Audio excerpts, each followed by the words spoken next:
বিসমিল্লাহির রহমানির রহিম। এখন দুই মামা ভাগ্নে প্রতিযোগিতা চলবে, দেখি কে জিতে।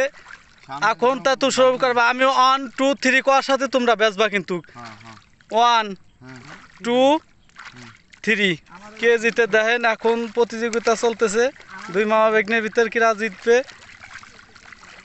এখন এই যে হলো সামনে দাঁড়ায় ভাগ্না, পিছনে হলো মামা আছে। দেখি দুইজনের ভিতরে এই যে গুল্লা দেখেন,